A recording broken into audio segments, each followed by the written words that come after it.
আসসালামু আলাইকুম রহমতুল্লাহ। প্রিয় শিক্ষার্থী এবং শুভাকাঙ্ক্ষী যারা আজকে আমাদের লাইভ সেশনে যুক্ত হয়েছেন তাদেরকে স্কুল অফ এক্সিলেন্সের পক্ষ থেকে স্বাগত জানাচ্ছি। আমরা ধারাবাহিকভাবে আমার অ্যাডমিশনের জার্নি এই শিরোনামে আমরা আমাদের শিক্ষার্থীদের অ্যাডমিশনের যাত্রার গল্প শুনছি। তো আজকে আমাদের সাথে তার অ্যাডমিশন জার্নির গল্প শেয়ার করার জন্য আমাদের সাথে উপস্থিত হয়েছে আমাদের সেকেন্ড টাইম ব্যাচের শিক্ষার্থী জিহাদ। জিহাদ রাজশাহী বিশ্ববিদ্যালয় সি ইউনিটে অষ্টম স্থান অধিকার করেছে এবং তার প্ল্যান হলো যে সে সি ইউনিটে সাইকোলজি ডিপার্টমেন্টে ভর্তি হবে আর কি। তো জিহাদ, তোমাকে স্বাগত। কেমন আছো? জি ভাই, আলহামদুলিল্লাহ ভালো আছি। অসুস্থ নাকি? গলা মনে হচ্ছে একটু ভেঙে গেছে। না, একটু ঘুম পাইছিল তো একটু আগে, তাই একটু এরকম হয়েছে। ও আচ্ছা আচ্ছা আচ্ছা। তো হ্যাঁ। যে প্রথমবার চান্স না পাওয়া এবং দ্বিতীয়বার একদমই অষ্টম হয়ে যাওয়া, তো ব্যাপারটা একটা মিরাক্কেলের মতনই। তো অনুভূতিটা কেমন ছিল আসলে? অনুভূতিটা আসলে এটা পুরোটাই আল্লাহর রহমত আর কি। আমি তো এর প্রথমে শুকরিয়া আল্লাহর কাছে যে তিনি এরকম একটা ফলাফল দিয়েছেন আমাকে। এছাড়া আর কি তেমন কিছু না। এই আল্লাহর উপর সব শুকরিয়া আর কি। মানে ওনার ইচ্ছাতেই সব হয়েছে।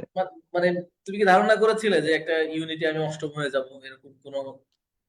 না ভাই, এরকম ধারণা করি নাই। শুধু আমি পড়াশোনা করছিলাম ঠিক মতো, মোটামুটি করার চেষ্টা করছিলাম, আর এক্সামটা দিছি আর কি। বাকিটা তো এরকম আ- হবে এরকম তো আশা করি নাই ওইভাবে।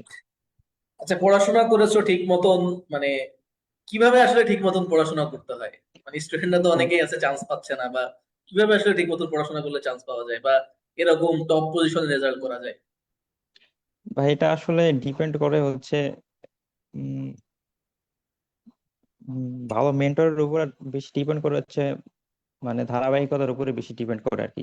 কিভাবে আমরা ক্যারি অন করতেছি, হম হম যে হম।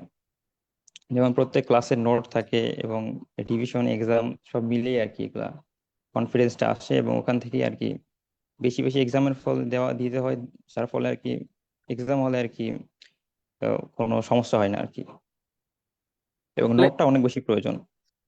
তাহলে এই যে মানে আহ, কিভাবে পড়লে চান্স পাওয়া যায় বললা, তাহলে ফার্স্ট টাইম কেন ব্যর্থ হয়েছো? মানে প্রথমবারই কেন চান্স পাইলা না? তখন কি সমস্যা ফার্স্ট ছিল? ফার্স্ট টাইমে সত্যি কথা বলতে এত বেশি মানে সিরিয়াস ছিলাম না। তার থেকে বড় কথা, যেখানে ভর্তি ছিলাম অফলাইন ব্যাচে, সেখানে এভাবে কেয়ার নেওয়া হতো না আর কি। অফলাইনে ছিলাম তো আমার প্রথম প্রথম যাই একটু অসুস্থ হয়ে পড়ছিলাম, যার ওখানে পড়াশোনাটা তেমন এমন গোছালো না।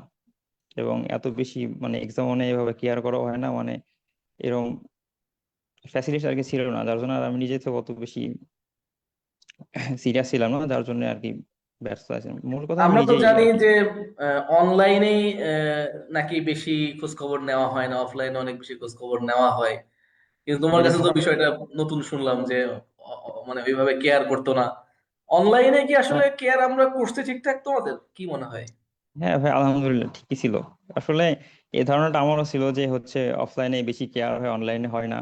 তো ফার্স্ট টাইম যখন ভর্তি ছিলাম রাজশাহী ব্রাঞ্চে একটা ছিলাম, নাম বলতেছি না, বাট ওখানে ভর্তি হওয়ার পরে বুঝছি আর কি যে আসলে বেশিরভাগই এরকমই হয় যে ব্যানার ট্যানার ভালো থাকে, বাট সবগুলো আর কি ওইভাবে সার্ভিস দেয় না তারা আসলে। আলটিমেটলি শেষে যে দেখা যায় যে সেভাবে সার্ভিস দেয় না। প্রথম প্রথম সবকিছু ভালোই থাকে, চলে, বাট পরে যায় একটু ধীরে ধীরে উইক হয়ে যায়, তখন যায় আর সার্ভিসটা আগের মতো আসে না।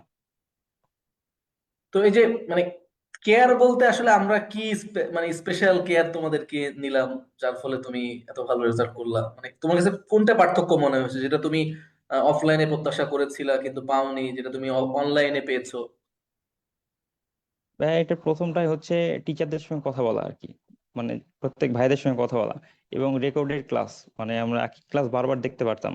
এবং ইভেন এমনও হয়তো যে আমি কোনো কারণে আর কি ক্লাস করতে পারি নাই, বাট পরে আমি রেকর্ড করে নোট করতে পারছি, ক্লাস করতে পারছি। আর যেখানে বলতে গেলে ওই যে টিচারদের সঙ্গে কথা বলা বা গ্রুপ ছিল আমাদের, যেহেতু ডিসকাস করার যে হচ্ছে আমাদের কোন প্রবলেম নিয়ে। আবার এমন কি হয়েছে, আমাদের যদি কোনো সমস্যা থাকে তো সেটা আর কি ডিরেক্ট আমরা টিচারকেও বলতে পারতাম, ভাইয়াদের বলতে পারতাম যে এটা সমস্যা হয়েছে, ওনারা সলভ করে দিতে পারতেন। এই সব দিক দিয়ে মিলাই আর কি। আর অফলাইনে এটা আসলে থাকে না, ডিরেক্ট ওনারা আসেন, বলে দিয়ে মানে ক্লাস নেন, চলে যান, ওইভাবে আর কি হয় না পুরোপুরি। ইভেন একটা বড় সমস্যা হলো সেখানে রেকর্ড ক্লাস করার সুযোগটা থাকে না, হ্যাঁ, অর্থাৎ ওই ক্লাসে যদি মনোযোগের ঘাটতি থাকে বা অনুপস্থিত থাকা হয়, তাহলে আসলে ওই পার্টিকুলার ক্লাসটা পরবর্তীতে আসলে করা সম্ভব হয় না। এটা একটা অফলাইনের একটা ইয়ে। আচ্ছা, তুমি বললা যে টিচারদের সাথে কথা বলার সুযোগ ছিল, আমাদের এখানে অনলাইনেও বা গ্রুপের মাধ্যমে ডিসকাশনের সুযোগ হয়েছে। তো আমাদের নামে তো একটা বড় অভিযোগ আছে যে আমরা অনেক বকাঝকা করি আর কি স্টুডেন্টদেরকে। তো সেটা নিয়ে তোমার আসলে মূল্য, বিশেষ করে আমি তো প্রচুর ক্লাসে বা গ্রুপে তোমাদেরকে অনেক বকাঝকা করছি। বিষয়গুলোকে তোমার ইন থেকে মূল্যায়ন করো কিভাবে?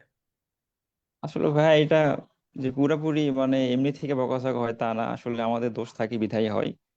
আর এইগুলা আসে প্রথম প্রথম মনে হয় যে আসলে একটু অন্যরকম মনে হয় বকাঝকা, তবে পরে আলটিমেটলি আমরা এটাকে মিস করি, যে এগুলাকে এই ক্লাসের বকাঝকা এই ক্লাসগুলাকে এবং প্রত্যেকটা জিনিসই পরে মিস করা হয়, পরে এটাই মনে হয় যে আসলে ওইটাই ভালো ছিল। আচ্ছা, আচ্ছা, আচ্ছা। তো এই প্রসঙ্গক্রমে একটা গল্প তোমার মাধ্যম দিয়ে স্টুডেন্টদের সাথে একটু শেয়ার করি। যেমন কিছুক্ষণ আগে আমাদের 25 ব্যাচের ওদের অ্যাডমিশনের ক্লাস শুরু হলো, আতিক ক্লাস নিচ্ছে। তো একজন স্টুডেন্ট বলতেছে যে ভাইয়া, ঢাকা বিশ্ববিদ্যালয়ের বিগত 5 বছরের কোশ্চেন বিশ্লেষণ করে তো টপিক গুলো পাইছি, এখন এই বছর কি এখান থেকে চেঞ্জ হওয়ার সম্ভাবনা আছে? মানে হঠাৎ করে কোনো নতুন টপিক চলে আসতে পারে। যেমন এই বছর ঢাকা বিশ্ববিদ্যালয়ে সম্ভবত কবি পরিচিতি থেকে একটা প্রশ্ন আসছে আর কি। তো এরকম কি আসতে পারে কিনা? তো নর্মালি এই টাইপের প্রশ্ন শুনলে আমি একটু বিরক্ত হই আর কি। তা আমি তাকে বললাম যে দেখো, মানে মনে করো যে 80% প্রশ্ন তো সবসময় একই রকমই আসতেছে। তো বাকি 20% প্রশ্ন হয়তোবা অন্য জায়গা থেকে আসে বা হঠাৎ করে চেঞ্জ হয়, বা যে কোনো প্রতিযোগিতামূলক পরীক্ষায় আসলে 20% প্রশ্ন আসলে কঠিন থাকে। তাহলে যিনি ফার্স্ট হন উনিও কিন্তু 100-তে 100 পান না। কোনো পরীক্ষায় কারোর পক্ষে আসলে ফুল নাম্বার পাওয়া সম্ভব না। এখন প্রবলেম হচ্ছে যে এই শিক্ষার্থীরা ম্যাক্সিমাম হলো যে এই 20 নাম্বারের পেছনে ছোটে। অর্থাৎ তার ওই মাথা ব্যথার কারণ ওই যে 20 নাম্বার, এই যে এক্সট্রা কিছু প্রশ্ন আসলে এগুলো আমাকে পারতেই হবে, এগুলো এত কঠিন, এগুলা কই থেকে আসে। ফুল অ্যাডমিশন পিরিয়ড তার ওই 20% কোশ্চেন অ্যানালাইজ বা ওই 20% প্রশ্নের পিছনে ছুটতে ছুটতে পরীক্ষায় পাশ করার জন্য যে 40% নাম্বার দরকার সেটা সে আসলে অর্জন করতে পারে না।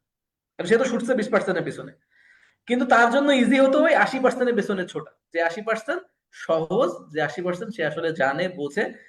কিন্তু সেইখানে সে কোনো ধরনের প্র্যাকটিস করে না, রিভিশন দেয় না, সে বারবারই ছুটছে 20%-এর পেছনে, প্রস্তুত সে ফেল করছে। এবার স্টুডেন্ট একটা কমন একটা কথা বলে যে ভাই ভাগ্যের কাছে হেরে গেলাম। আমি ব্যক্তিগতভাবে এই বিষয়গুলোকে খুবই ডিনাই করি এবং আমি এগুলো শুনে আমার খুব মেজাজ খারাপ হয় যে ভাগ্যের কাছে হেরে গেলাম। তো তুমি ভাগ্যের কাছে যদি হেরে যাওয়া, তুমি ফেল করছো কেন? ভাগ্যের কাছে হেরে যাওয়াটা কেমন? মনে করো যে সাপোজ ধরে নিলাম রাজশাহী বিশ্ববিদ্যালয় 1250টা সিট, তো সবাই 100-তে 100 পাইছে, অর্থাৎ 1250 জনই রাজশাহী বিশ্ববিদ্যালয়ে ভর্তি পরীক্ষায় 100-তে 100 পাইছে। তো এরকম সংখ্যা হলো 1500 জন, কিন্তু আসন তো আমার 1250টা। তো আমি ভাগ্যের কাছে হেরে গেছি, কারণ এখানে আসন সংখ্যা লিমিট। তো আমি পারি নাই ভাই। আমি একদমই 100-এ 100 নাম্বার পেয়েও আসলে রাজশাহী বিশ্ববিদ্যালয়, কারণ এটা একটা কজ, ভ্যালিড কজ, যে বিশ্ববিদ্যালয়ে আসন সংখ্যা সীমিত। এখানে ভর্তি পরীক্ষা দেয় 1 লাখ 2 লাখ, আসন তো আসলে এত নাই। তাহলে যে ফেল করলো সেও বলতেছে ভাগ্যের কাছে হেরে গেছে। তাহলে তো মানে বিকজ অফ অ্যাডমিশনের এই জায়গাটা আসলে একটা কৌশলের জায়গা। সে মূলত কৌশলের কাছে হেরে গেছে। সে কৌশলী হইতে পারে নাই, ফলশ্রুতিতে সে বিশ্ববিদ্যালয়ে ভর্তি পরীক্ষায় ফেল করতেছে বা চান্স পাচ্ছে না, এবং সে দোষ দিচ্ছে যে না আমি ভাগ্যের কাছে হেরে গেছি। এবং এটা যখন স্প্রেড আউট করতেছে বাজারে, তখন মানুষের ভিতরে একটা কমন বিষয় সাইকোলজিক্যালি কাজ করতেছে যে না, ভাগ্যর কাছে হেরে যাওয়াটাও একটা হেরে যাওয়া। অর্থাৎ মানে আমাদের তো 3টা হাত, হ্যাঁ, ডান হাত বাম হাত আর একটা হলো উঁচু হাত। তো যাই হোক, এটা একটা অন্য প্রসঙ্গের ব্যাপার আর কি। এটা তোমার মানে ইয়ে প্রসঙ্গে, মানে পড়াশোনার প্রসঙ্গে আসার কারণে বললাম। আচ্ছা জিহাদ, আরেকটা বিষয় একটু জানার চেষ্টা করি, সেটা হলো যে স্কুল অফ এক্সেলেন্স তুমি ফার্স্ট টাইম কোথায় ছিলে? মানে অনলাইনে তো কোথাও ছিলে না। না ভাই, অফলাইনে ছিলাম, ইউসিসি তে ছিলাম, রাজশাহীতে ছিলাম, ওখানে মেসে আচ্ছা, ছিলাম। এরপরে তুমি সেকেন্ড টাইম কেন স্কুল অফ এক্সেলেন্স, মানে হঠাৎ করে আমাদের কেন ভালো লাগে? ভাই এর পেছনে একটা ছোট গল্প আছে বলতে গেলে আর কি। আচ্ছা, আচ্ছা, আহ, আমি আসলে প্রথমবারে আমি যখন মানে আমার এইচএসসি রেজাল্টটা একটু খারাপ আসছিল। আচ্ছা, থ্রি আচ্ছা, পয়েন্ট আচ্ছা। সেভেন কত ফাইভ ছিল? কত ছিল থ্রি পয়েন্ট প্রথমবার? 3.75 সামথিং ছিল। আচ্ছা, আচ্ছা, আচ্ছা, তারপরে আচ্ছা। অনেক ভেঙে পড়ছিলাম আর কি, যে অনেক জায়গায় ফর্ম তুলতে পারি না, পড়াশোনার গতিটাও থেমে গেছিল আর কি। তো তারপরে আমি হম। নতুন করে আবার ইমপ্রুভ দিই এক্সাম আচ্ছা, আচ্ছা। দিয়ে, আলহামদুলিল্লাহ রেজাল্ট ভালো আসছিল। তো তারপরে আমি যখন ইমপ্রুভ দিই তখন আমার পিছিয়ে একটা ছেলে ছিল, ও ইমপ্রুভ দিচ্ছিল, আমার বন্ধু। তো ওর মাধ্যমে প্রথমে জানতে পারি যে স্কুল অফ এক্সেলেন্স এর এই প্রতিষ্ঠান সম্পর্কে। তো আর একটা কথা ছিল যে আমি যখন প্রথম ফার্স্ট টাইম জিএসটি এক্সাম দিই, হুম হুম হুম। তখন হচ্ছে হাসান ভাইয়ের একটা হচ্ছে ভিডিও আসছিল ইউটিউবে, হচ্ছে ওই যে কোশ্চেন সলভের, ওই যে জিএসটি সলভের যে কোশ্চেন। জিএসটি প্রপোজিশন, জি জি। হ্যাঁ, ওইটা আসছিল, আমি ওটা দেখছিলাম, অনেক ভালো লাগছিল, তবে চ্যানেলের নামটা ভুলে গেছিলাম কারণ এর আগে নাম শুনি নাই তো। তো পরে আমি হচ্ছে ওই বন্ধু থেকে শুনছিলাম যে হাসান ভাই পড়া এই স্কুল অফ এক্সিলেন্সে, এখানে ভর্তি হয়ে যাও, অনেক ভালো। আমি বললাম আচ্ছা ঠিক আছে। তো পরে আমি খোঁজ নিয়ে দেখি যে এটা ওই ভাই, যে ভাই ওখানে দেখছিলাম। দেখে আমি আর তেমন যাচাই বাছাই করি না, বুঝতে পারছি এটা ভালো, ওখানেই ভর্তি হয়ে গেছে, ভালো লাগছিল তখন ক্লাস করে। তো এটা আসলে বলতে গেলে মিরাকেলি, কারণ যদি ও নাম না বলতো আমাকে, তাহলে আমি আর খুঁজে পাইতাম না এটা। এটা আচ্ছা আচ্ছা আসলে আচ্ছা। হ্যাঁ, এটা আমি আচ্ছা, যেহেতু তুমি এখানে একটা কথা বললা হাসনাতের বিষয়ে, তো তোমাদের সময় তো হাসনাত অনেকগুলো মানে যেভাবে ক্লাস নেওয়ার কথা ছিল সেভাবে আসলে ক্লাস নিতে হ্যাঁ, পারে নাই, সঙ্গত কারণে আসলে নিতে পারে না, ব্যস্ততার কারণে। তো এতে কি তোমাদের ইংরেজি ক্লাসের কোনো বা আরো যে যারা ক্লাস নিয়েছেন মানে কোনো ধরনের অসুবিধা ফিল করেছো, যে বা বা আমাদের নামে এটা একটা বড় অভিযোগ যে হাসনাত ভাই নাই, হয়তো বা এদের কোর্সের মান ফল করবে, বা এই যে একটা অভিযোগ আমাদের নামে আছে মোটামুটি। তোমার কাছে কি মনে হয়েছে, তোমরা যেহেতু ছিলে আর কি সরাসরি student? আসলে ভাইয়া বলতে গেলে কি যে টিচার তো বাকি ভাইয়া অনেক ভালো, উনিও তো পড়ান সেটা না, কিন্তু হচ্ছে একটা জিনিস যে যার যাকে ভালো লাগে এটা আসলে ডিপেন্ড করে, যে অনেকেই সাইকোলজিক্যাল ব্যাপার আর কি। হ্যাঁ, অনেকেই হাসান ভাইকেই পছন্দ করে। আর যার জন্য আর কি বাকি ভাই ক্লাস দেখতে এলে মনে করে যে হয়তো একটু খারাপ হবে বা অন্যরকম হবে, আসলে না, কিন্তু আসলে তা না, আসলে দুটো একই, একই জিনিসই তারা দুজনে পড়ান। এবং আমি ওইটাও করছি, নোট করছি, সবই করছি, ওইটাও করছি, কিন্তু একটু টিচার মানে আমরা আসলে ব্যক্তিত্ব সবার একটু আলাদা হয়, পড়ানোর স্টাইল এগুলো একটু আলাদা হই, বোঝানোর স্টাইল, কিন্তু পড়াটা আসলে মেইন একটাই, দুজনে এক জিনিসই পড়াইছেন। আমার হম কাছে তো হম। সেমই মনে হয়েছে, তো এরপরেও অনেকেই আসলে এটা অভিযোগ করছে, আমি শুনছিলাম যে ঠিক আছে জিহাদ। জিহাদ, সেকেন্ড টাইম তো একটা লম্বা একটা জার্নি, হ্যাঁ অনেক। ফার্স্ট টাইম হ্যাঁ, থেকে ফার্স্ট টাইম আবার সেকেন্ড টাইম, একটা লম্বা জার্নি, সেখানে একটা লম্বা সময় মানে আসলে দম রাখা বা ধারাবাহিক থাকা, এবং ultimately in the end of admission টেস্টে রাজশাহী বিশ্ববিদ্যালয়ের অষ্টম হওয়া, এই হোল জার্নিটা আসলে সহজ হলো কিভাবে, বা বা কিভাবে ধারাবাহিকতা বজায় রেখেছো আসলে? আসলে এটা পুরাপুরি সহজ না, তবে সহজ বানাইতে হয়েছে আর কি, এরকম যে নিজেকে আর কি বোঝাইতে হয়েছে যে না, পড়তে হবে, লেগে থাকতে হবে, এইটুই। আর হচ্ছে মানে কি মোটিভেশন কাজ করেছে আসলে ওই সময়? মোটিভেশন মানে যেটা বলতে গেলে বোঝা যায় যে আসলে ইচ্ছা ছিল একটা, যে সিট একটা নিতে হবে, হম হম হম হম। এর এক প্রবল আকাঙ্ক্ষা ছিল, এটা ছিল। প্লাস ফ্যামিলি সাপোর্টটা ছিল অনেক বেশি আমার, ফ্যামিলি সাপোর্টটা অনেক বেশি ছিল। আবার সব জায়গাতে একটু করে মোটিভেশন পাইতাম, যেমন আপনি যখন ক্লাসে শুরুতে আসি কিছু বলতেন ক্লাসের, ওটা ক্লাস করতে অনেক হেল্প করতো, ক্লাসে মনোযোগ আনতে। প্লাস আমাদের তো সব সময় আর কি গ্রুপে নামাজের ব্যাপারটা বেশি করে বলা হয়, যে এখানে এভাবে নামাজ পড়ো, নামাজে দোয়া করো, এই করো সেই করো, মানে এগুলা আসলে অনেক ইফেক্টিভ। বেসিক্যালি এমনি মনে হয় যে তেমন ইফেক্টিভ না, বাট এগুলো আসলে অনেক ইফেক্ট ফেলে আসলে মানসিক ভাবে ভারসাম্যটা ঠিক রাখতে। স্পিরিচুয়াল যে এই বিষয়গুলো আছে মানে, মানে এই যে তাহাজ্জুদ নামাজ পড়া বা নামাজ পড়ে হ্যাঁ, আল্লাহর কাছে দোয়া করা, এটার আউটপুটটা মানে তুমি তো ডেফিনেটলি তোমার মনে হয় ব্যক্তিগত লাইফেও পাইছো। হ্যাঁ, আচ্ছা আচ্ছা আচ্ছা আচ্ছা। এবং এই মানে হতাশা তো আসেই তাই না, যে পরীক্ষা দিতে, যেমন তুমি তুমি হয়তো বা রাজশাহী ছাড়া তো অন্য অন্য কয়েক জায়গায় তো পরীক্ষা দিয়েছো মেবি, তাই নাকি? হ্যাঁ ভাইয়া দিছি। সেগুলো কি চান্স পেয়েছিলে? হ্যাঁ ভাইয়া, জিএসটি তে হয়েছে, 968তম হয়েছিলাম। না, জিএসসি তো আবার পরীক্ষা তোমার পরে হয়েছে, তার আগে মানে হ্যাঁ, রাজশাহীর আগে। তার আগে প্রথম মেরিট আসছিল ভাইয়া ফার্স্টে, 604তম আসছিল। আচ্ছা আসে আচ্ছা আচ্ছা। একটু দূরেই ছিলাম, এই জন্য একটু খারাপ লাগছিল, কিন্তু মানে ওই যে এই যে দূরে গেলা, খারাপ লাগতেছে, এটা হতাশা, ওইখান থেকে আবার কাম হ্যাঁ ব্যাক করলা কিভাবে? ভাই, ওইখানে আসলে বলতে গেলে ফ্যামিলি তো শুনে আসলে আব্বু আম্মু কখনো কিছু বলে না, বলছে যে যখন এটা হয়েছে ইনশাল্লাহ সামনে আরো ভালো হবে, তুমি চেষ্টা করো। আর আমার ভাই ছিল মানে একটু ভাই ছিল একটা, হচ্ছে যশোরে আসো, জাস্টে আছে। জাস্ট ও আচ্ছা আচ্ছা বলছে, আচ্ছা। হ্যাঁ ও বলছে যে, ও বলতেছিল যে যখন এখানে যখন হয়েছে তখন এখন হাল ছেড়ে দিস না, সামনে ইনশাল্লাহ আরো ভালো আসবে, এখানে যখন আসছি এখানে তখন ইনশাল্লাহ ভালো হবে, তুই লেগে থাক। তো আমি মানসিক ভাবে একটু খারাপ লাগছিল, তারপরেও ছিলাম ওইভাবে। তারপরে তো আল্লাহর উপর আস্থা ছিল, ধীরে ধীরে এইভাবেই। আচ্ছা আচ্ছা, আঙ্কেল কি করেন? আমার আব্বু আসলে কৃষক। আমরা আচ্ছা গ্রামেই আচ্ছা। থাকি আমি, হ্যাঁ। তো তারপরেও তো উনি তোমাকে খুব ভালোই মানে সাপোর্ট করছে, যেটা যেটা হ্যাঁ। নর্মালি হয় সেকেন্ড টাইমের ক্ষেত্রে। আমি যদি অভিভাবকরা আমাদের এই লাইভ সেশন দেখে থাকে, আমিও আজকেও একটা মানে আলোচনা করতেছিলাম যে সেকেন্ড টাইম যারাই আসলে ভালো করছে তারাই একটা কথাই বলছে, তার ফ্যামিলি সাপোর্ট ছিল। তো এইটা খুবই গুরুত্বপূর্ণ সেকেন্ড টাইম, কারণ ঠিক হ্যাঁ। আছে একজন সামাও কোনো কারণে প্রথম বছর অনেক কিছু না বোঝার কারণে ব্যর্থ হইতেই পারে, অস্বাভাবিক কিছু না। কিন্তু তাকে আবার নতুন করে সুযোগ দেওয়া, এবং এই সুযোগটা তোমার ফ্যামিলি থেকে দিয়েছে বলেই তুমি আজকে রাজশাহী বিশ্ববিদ্যালয়ে অষ্টম স্থান অধিকার করতে পারছো।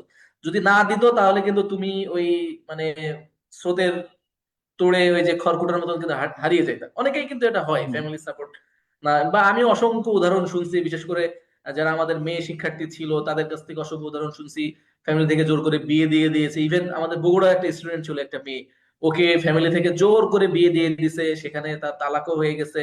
আবার সেখান থেকে সে চলে আসছে, ফ্যামিলি পড়াবে না, মানসিক মানে একটা ট্রমার ভিতরে থাকে, একটা অত্যাচার করা, বা এই আর পড়ে কি হবে, তোর দিয়ে হবে না। এই যে এটার একটা সঙ্গত কারণও আছে আসলে, বাবা মা অনেক কষ্ট পান যে সন্তানের পেছনে এত পরিশ্রম করতেছি তার জন্য, তার ভবিষ্যতের জন্য, কিন্তু সে একটা আউটপুটে দিতে পারতেছে না, বা অন্যরা যে পাচ্ছে ও কেন পারবে না। এটা নিয়েও তাদেরও একটা হতাশা কাজ করে, এটা খুবই স্বাভাবিক ব্যাপার। কিন্তু পিতামাতারও উচিত আসলে একদমই শেষ পর্যন্ত সন্তানের সাথে লেগে থাকা, তাকে মানসিকভাবে সাপোর্ট দেওয়া, বা বন্ধু সুলভ তার সাথে আচার আচরণ করা, যে ওকে ফাইন। ইভেন সেকেন্ড টাইমও যদি চান্স না পায়, সে যদি ন্যাশনালেও পড়ে, সেখান থেকেও কিন্তু অনেক ভালো কিছু করার সুযোগ রয়েছে, যদি কিনা আসলে ফ্যামিলি সাপোর্ট দেয়। ফ্যামিলি সাপোর্ট আসলে খুবই গুরুত্বপূর্ণ, এতে মানে কোনো ধরনের সন্দেহ নেই। তো জিহাদ, আরেকটা যেটা প্রসঙ্গ জিজ্ঞাসা করবো, সেটা হলো যে এই অ্যাডমিশন পিরিয়ডে মানে অনেকেই তো ফার্স্ট টাইম তুমি করেছো, সেকেন্ড টাইম শুরু করেছো, বিভিন্ন বই টই পড়তে হয়। তোমার আসলে মানে পড়ার স্টাইলটা কেমন ছিল? প্র্যাকটিসের জন্য হোক বা আদার্স এর বিষয়ের জন্য হোক, তুমি আসলে কি মানে অতিরিক্ত কি কি বই পড়তা? আর হলো যে কতক্ষণ আসলে পড়তা, এটা সবাই জানতে চায় যে আসলে ভাই আপনি কতক্ষণ পড়াশোনা করছেন। আসলে পড়াশোনাটা খুব বেশি না, ধারাবাহিক ছিল এই, অ্যাটলিস্ট 13-14 আওয়ার তো যারা থাকতো আর চান্স কি। পায় তারা সবাই বলে যে পড়াশোনা খুব বেশি না, ঠিক আছে। হ্যাঁ, 12 ঘন্টা প্রত্যেক দিন আর কি ছিল মেইনটেইন, মোটামুটি আচ্ছা আচ্ছা বলতে আচ্ছা গেলে আচ্ছা। আলহামদুলিল্লাহ, হ্যাঁ। এরকমই ছিল। আর মাঝে মধ্যে বেশিও হয়তো, যখন একটু মন ভালো থাকতো, যখন ভেঙে পড়তাম আর কি, মনে হয়তো যে আর কি ডিপ্রেশনে গেলে তখন যায় পড়াশোনা একটু গতিটা কমে যায়, তখন যায় আর ওইটা থাকে না, তখন একটু কমে যায়, আবার কিছুদিন পরে আবার আগে স্বাভাবিক অবস্থায় ফিরে আসি, এরকমই হয়তো। আচ্ছা আচ্ছা আচ্ছা আচ্ছা। তার মানে আপস এন্ড ডাউন করতো আর কি হ্যাঁ, সবসময়। এটা সবসময় ধারাবাহিক ভাবে চলা তো সম্ভব না, আমি তো রোবট না, হইলে হয়তো তোমার পড়ার একটু পড়ার আসুন। মানে পড়ার স্টাইলটা কেমন ছিল? মানে সকালে কি পড়তা, রাতে বা দুপুরে, বা অ্যাক্টিভিটিস গুলো আসলে কেমন ছিল? আমি আসলে প্রথমে কভার করার চেষ্টা করতাম যেটা ক্লাসে হয়েছে ওইটা, যে প্রথমে যেটা ক্লাসে পড়া আসলে আমার হচ্ছে, প্রথমে একটা অভ্যাস ছিল যে রাতে পড়া, যে সারা রাত পড়তাম, রাত জেগে দিনে পড়া আর কি। ঘুমাইতাম। হ্যাঁ। তো এতে দেখতাম কি আমার আসলে বায়োলজিক্যাল ক্লকটা নষ্ট হয়ে যাচ্ছে, আমার খাবার দাবারের সমস্যা হচ্ছে, শরীরের সমস্যা হচ্ছে, অনেক সমস্যা হয়ে যাচ্ছে। তো সেই ক্ষেত্রে দেখতেছি যে সকালে পড়াটা বেশি ভালো। তো তারপর থেকে ধীরে ধীরে অভ্যাস করলাম যে 10টা, 10:30টার দিকে ঘুমায় যাবো, 11টার দিকে ঘুমায় যাওয়া, তাহাজ্জুদের সময় উঠে সব নামাজ পড়া শুরু করা, আবার মনে একবারে জোহর পর্যন্ত, এরপরে একটু কিছু রেস্ট নিয়ে আবার পড়া। এবং আমি হচ্ছে যেটা বলে যে কখনো ঘড়ি ধরে পড়ি নাই, ক্লক ধরে পড়ি নাই, প্লাস আবার হচ্ছে যে ওইভাবে পড়ি নাই, শুধু পড়ছি যে টপিক পড়তে হবে, এটা মেইন কথা, টপিক শেষ করতে হবে, টপিক ভিত্তিক পড়ছিলাম আর কি, যে এটা আচ্ছা আচ্ছা পড়াইছে স্যারে, হ্যাঁ এইটা পুরো টপিকটা আমাকে শেষ করতে হবে। আচ্ছা আচ্ছা। তোমার তোমার ক্ষেত্রে তো একটু আমার কাছে যেটা মনে হচ্ছে, তুমি ইমপ্রুভমেন্ট দিয়েছো একবার, অর্থাৎ তোমার হ্যাঁ। ব্যাচের যারা ছিল ওরা একবার চান্স পাইছে, তুমি যাদের সাথে ছিলা ওরাও চান্স পাইছে, এরপরের বার তুমি চান্স পাইছো, অর্থাৎ তোমার আগেও আরো দুইটা ব্যাচ মানে তোমার হুম। সাথেই জড়িত ছিল আর কি। তো এইগুলা বা বন্ধু বান্ধবের সাথে যখন দেখা হতো এলাকায়, বা বাড়ির বাইরে যখন যেটা, আশেপাশে আত্মীয় স্বজন হোক বা স্থানীয় যারা মুরব্বী আছে বা বন্ধু বান্ধব আছে, তারা তো বিভিন্ন কথাবার্তা বলতো, বা এগুলা কিভাবে ফেস করতো, বা এগুলো বলতো কিনা আসলে? আসলে ভাইয়া সেকেন্ড টাইমে গেলে তো এগুলা শুনবেন এমন কেউ নাই, আসলে খুঁজে পাওয়া সম্ভব না, মানে এরকম হুম। শুনতে হয় এগুলা।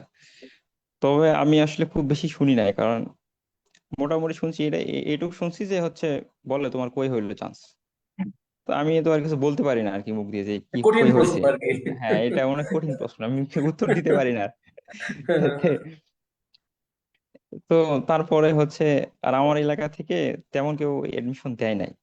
আর আচ্ছা আমি, আচ্ছা আচ্ছা। আর বেসিক্যালি হয়েছিল কি যে হচ্ছে, আমার যখন ফার্স্ট টাইমে হলো না, তখন আমি আইসোলেট হয়ে গেছিলাম সবার থেকে, মানে রুম থেকে বেরোতাম না, মানে বলতে গেলে বেরোতাম নাই। বেশিরভাগ সময় নামাজের জন্য যেতাম, বেশিরভাগ সময় নামাজ বাড়িতেই পড়তাম। রুমে হম হম। এসে নামাজ পড়ে নিতাম, আর তেমন যেতাম না বাইরে। বাইরে তো রুমেই থাকতাম, যার জন্য আমাকে খুব বেশি ফেস করতে হয়নি। এরপরেও বাইরে গেলে জিজ্ঞেস করতোই, বলতে হতো, কিছু বলতে তো পারতাম না এখন। নিজের ভেতরে কি ওই জেদ কাজ করতো যে না আমি মানে দেখাই দিব আর কি, বা আমি আমি কই পাইছি এটা, চান্স পাওয়ার পরে মানুষে জনে জনে যে বলবো, এই টাইপের মানে প্রতিজ্ঞা বা এই টাইপের কোনো জেদ কাজ করতো কিনা?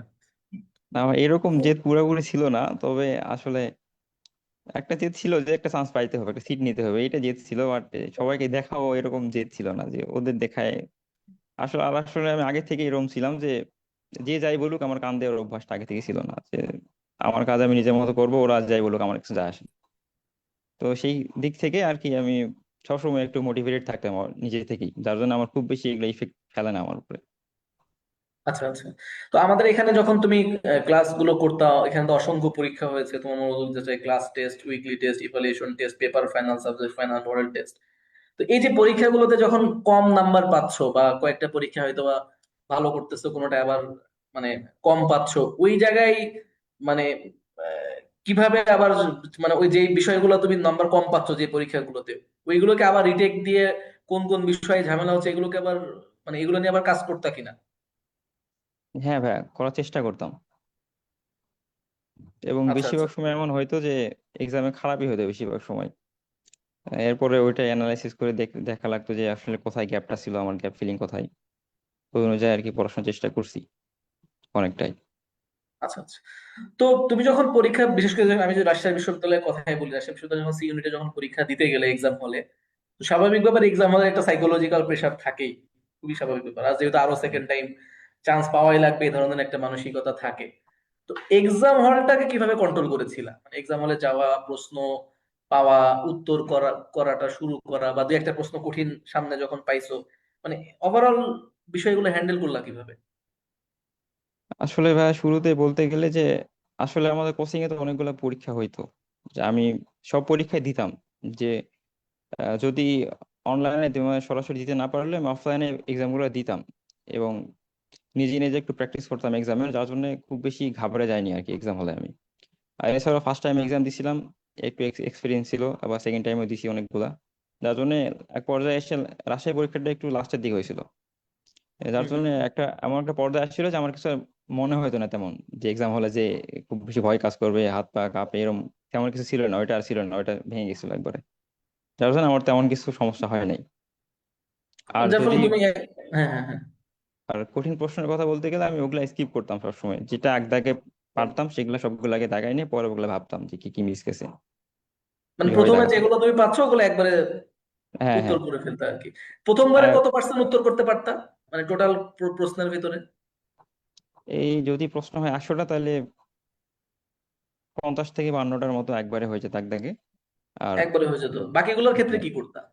বাকিগুলো বেশিরভাগ এরকম হয়তো যে দুইটা অপশন বাদ দিতে পারতেছি, আর দুইটা নিয়ে সমস্যা, এই দুইটার মধ্যে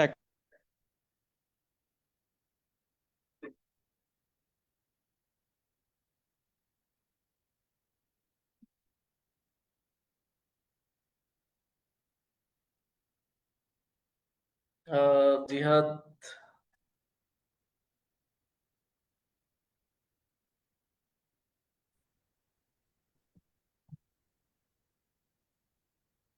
জিহাদ, আমার কথা কি শুনতে পাচ্ছ? কোনো কারণে ও, হয়তো হ্যাঁ হ্যাঁ ভাই, জি। আসলে আমার কারেন্ট গেছে তো, আবার কারেন্ট আসলো তো, ওয়াইফাই নেট আসতে একটু টাইম লাগবে, ডাটা দিয়ে চলতেছে শুধু।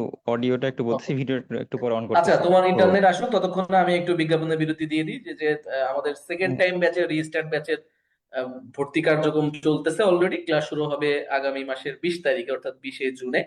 তো তোমরা যারা আমাদের এখানে ভর্তি হতে চাও, আমাদের ওয়েবসাইট bdsoi.com, গুগলে সার্চ করলে আমাদের ওয়েবসাইট পাবে, সেখান থেকে আমাদের কোর্স তোমরা পারচেস করতে পারো। এবং এখানে আমরা সেকেন্ড টাইম ব্যাচে দুইটা সেগমেন্টে ভর্তি নিচ্ছি, একটা হলো আমাদের বই সহ, একটা বই ছাড়া, অর্থাৎ তুমি আমাদের হার্ড কপি তিনটা বাংলা ইংরেজি সাধারণ জ্ঞানের তিনটা বই পাবা। আমার কাছে একটা ইংরেজি ডাইজেস্ট আছে অবশ্য, এই যে এরকম হার্ড কপি তোমরা 3টা বই পাবে, যেটা মূলত প্র্যাকটিস বুক, টপিক ভিত্তিক, বিগত বছরগুলা চাকরি বাকরি বা যা যা প্রয়োজন সবকিছু এখানে আছে। এই আর এই বই সহ ভর্তি হতে হলে তোমার 4,500 টাকা ফি, এবং বই ছাড়া ভর্তি হতে হলে 3,500 টাকা। তো আমরা জেহাদের কাছে ছিলাম। জি জেহাদ, এক্সাম হল নিয়ে তুমি যেটা বলতেছিলা যে ও হ্যাঁ, ওই দ্বিতীয়বারে যখন তুমি ঢাকাতে যেতা তখন কিভাবে উত্তর করতাম? ওই বেশিরভাগে ওইরকম হয়তো যে দুইটা অপশন ছিল, যে মানে চারটার মধ্যে দুইটা বাদ দিতাম, আর দুইটাই কনফিউশন হতো যে এই দুইটার মধ্যে একটা হবে, গেস করতে হতো বেশিরভাগ সময়। মানে হম পুরাপুরি তো আর মানে 50-50 হয়ে থাকতো ওইটা, তো হম ওইটা হম। দিতে হতো, রিস্ক নেওয়া লাগতো। আর মানে মানে এমন কি ছিল যে মানে একদমই অজানা, এটা আমি কখনো কোথাও দেখিও নাই শুনিও নাই, ক্লাসেও পড়ায়নি, স্যারেরা পরীক্ষাও আসে না, এরকম ছিল? ভাই এরকম তো 5-6টা কোশ্চিন থাকেই, এটা সব জায়গাতেই। ঠিক আছে, পাঁচ এটা ছয়টা বাদ দিলাম, তাহলে তুমি তো পারলা 52টা, বাকি তো আরো প্রশ্ন ছিল, সেগুলোতেও এই ধরনের কনফিউশন কেন সৃষ্টি হলো? এটার কি আসলে কারণ? এটা এটা বলতে গেলে এটা মনে হয় রিভিশনের ল্যাকিং ছিল, কারণ ওগুলা যে অজানা প্রশ্ন তা না, আমার পড়ার মধ্যে ওগুলা। কিন্তু ওইখানে যে কনফিউজ হয়ে গেছিলাম আমি যে এই দুটার মধ্যে একটা হবে। তবে কিছুক্ষণ ভাবনা চিন্তা পরে অনেক সময় উত্তর বের হয়ে আসতো, আবার কিছু অনেক সময় আসতো না। সেই ক্ষেত্রে আমাকে গেস করেই দিতে হতো। আচ্ছা আচ্ছা আচ্ছা। আচ্ছা, অনেকেই আমাদেরকে প্রশ্ন করে, বা তোমাদের শিক্ষার্থীদের একটা কমন মানে যে একটা ব্যাপার থাকে, সেটা হলো যে ভাই আপনারা যা পড়াবেন কমন আসবে কিনা ভর্তি পরীক্ষা, বা কমন আদৌ আসে কিনা। তোমার কাছে কি মনে হয়েছে? তুমি তো সাস্টে পরীক্ষা দিয়েছো, গুচ্ছতে, রাবিতে অষ্টম হয়েছো। তো আমরা যা পড়ায়, যা পরীক্ষা নিই, এর বাইরে থেকে কি আসলে খুব বেশি কতগুলো প্রশ্ন ছিল এর বাইরে? ভাই এই সংখ্যাটা আসলে খুব বেশি না, কারণ মানে প্রত্যেক বিশ্ববিদ্যালয়ে আসলে কিছু কোশ্চিন থাকে যেগুলো আসলে কোথাও থাকে না, কোনো বইতেও থাকে না ওগুলা। হম হম ওগুলা হম হম। ধরলে হবে না, কারণ ওগুলা এমনি থেকে ওগুলা দিয়ে দেয়। তো ওগুলা বাদে যেগুলো চান্স পাওয়ার মতো বা ভালো রেজাল্ট করার মতো যতটা প্রশ্ন থাকে ওগুলো সবই পড়ানো হয়। আচ্ছা আচ্ছা তো আচ্ছা। এটা ধারাবাহিকভাবে পড়াশোনা করলে ইনশাল্লাহ কভার করা সম্ভব। তবে এক্সাম হলে এই ভুলে যাওয়াটা সবচেয়ে বড় সমস্যা, কারণ জানা জিনিসই ভুলে যাওয়া হয় ওখানে। জানা জিনিস ভুল করার জন্য আসলে চান্সটা হয় না, এটাই হচ্ছে। আচ্ছা, অনেকেই আমাদের ফেসবুক গ্রুপেও তুমি হয়তো খেয়াল করেছো যে ওখানে প্রশ্ন করে যে ভাইয়া অনলাইনে পড়ে কি চান্স পাওয়া সম্ভব কিনা। তো তুমি তো টপ পজিশন করছো, অষ্টম হয়েছো, তোমার কাছে কি মনে হয় আসলে অনলাইনে পড়ে কি করা আসলে সম্ভব? ভাইয়া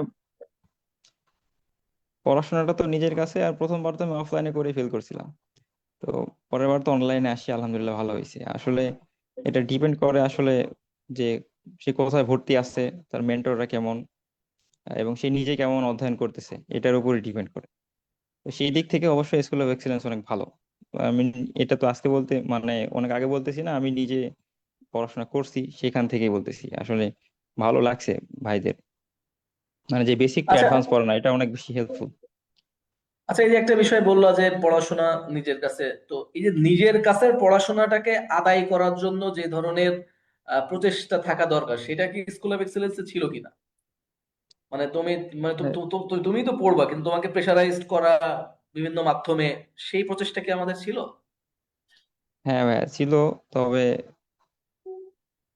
মোটামুটি ছিল। এখন আমি তো খুব বেশি টেলিগ্রাম গ্রুপে অ্যাক্টিভ থাকতাম না, তার জন্য আমি এই ফ্যাসিলিটি গুলো খুব বেশি নিতে পারি নাই।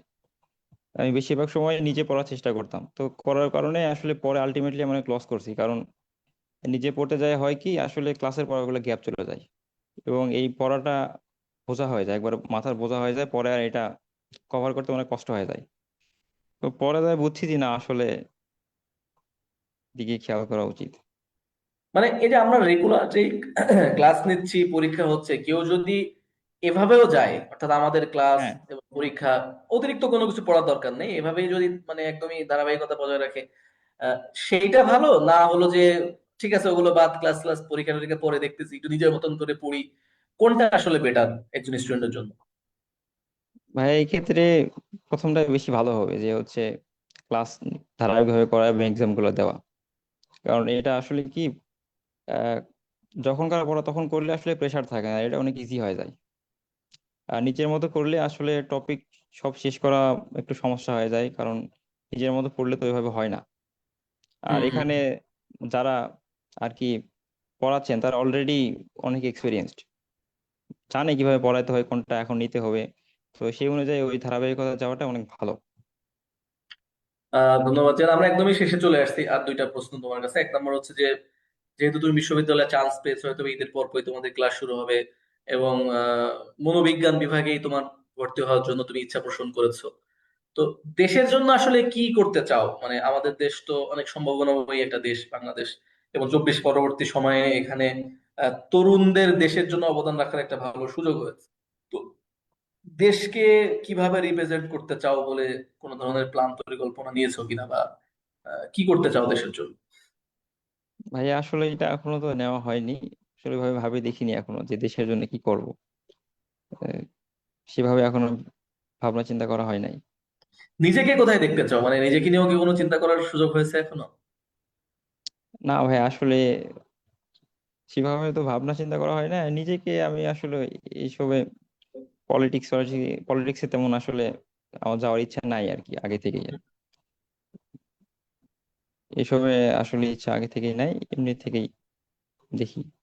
এই যে অ্যাডমিশনের সময় তুমি 10 থেকে 12 ঘন্টা করে পড়াশোনা করেছো, কিন্তু সত্য কথা বলতে বিশ্ববিদ্যালয়ে যাওয়ার পরে এমন মাসও চলে যাবে যে যে মাসে 2 ঘন্টা পড়াশোনা হয় না। এটা সত্য কথা, সত্য হ্যাঁ, ব্যাপার।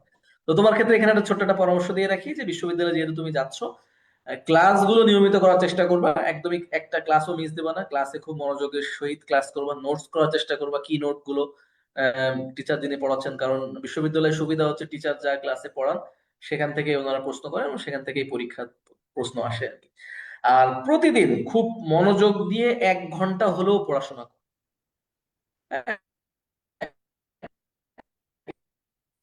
এই ছোট্ট একটা উপদেশ যদি তুমি রাখতে পারো, তাহলে দেখবে যে ডিপার্টমেন্টে যাবা, এই ডিপার্টমেন্টে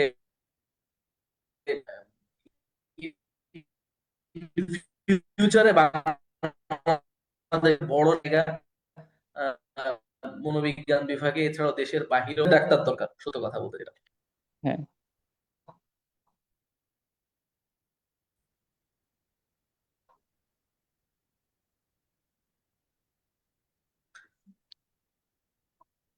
আচ্ছা, জিহাদের সম্ভবত লাইন শুনে আবার ডিস্টার্ব হয়েছে। তো আমাদের সাথে যারা এখনো পর্যন্ত যুক্ত আছো তাদের ক্ষেত্রে আবারও বলি, স্কুল অফ এক্সেলেন্স এর সেকেন্ড টাইম রিস্টার্ট ব্যাচের ক্লাস শুরু হবে জুন মাসের 20 তারিখে। তো তোমরা যারা ভর্তি হতে চাচ্ছ সেকেন্ড টাইম, এবং জিহাদের মতন এরকম বিভিন্ন বিশ্ববিদ্যালয়ে টপ পজিশন করতে চাচ্ছ, এবং সেকেন্ড টাইমও যে বিশ্ববিদ্যালয়ে টপ পজিশন করা যায়, ধারাবাহিকভাবে আমরা আমাদের লাইভ সেশন গুলো পেতে যাচ্ছে। তোমরা তাদের সেই অ্যাডমিশন জার্নির গল্পগুলো শুনতে পারো, সেখান থেকে তোমরা ইন্সপায়ার হইতে পারো, এবং সেই আলোকে ধারাবাহিকতা বজায় রেখে বিশ্ববিদ্যালয়ে ভর্তি পরীক্ষায় তোমরা সবচেয়ে ভালো করার যে সুযোগ সেটা রয়েছে। এবং সেই যাত্রায় যদি স্কুল অফ এক্সিলেন্স তোমরা মনে করো যে স্কুল অফ এক্সিলেন্স কে সাথে নিয়ে এগিয়ে যাওয়া সম্ভব, তাহলে আমাদের কোর্সে তোমাদেরকে ওয়েলকাম।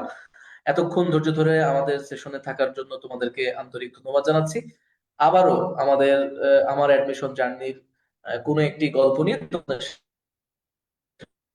সামনে হাজির হব। ততক্ষণ বিদায়। আসসালামু আলাইকুম রহমতুল্লাহ।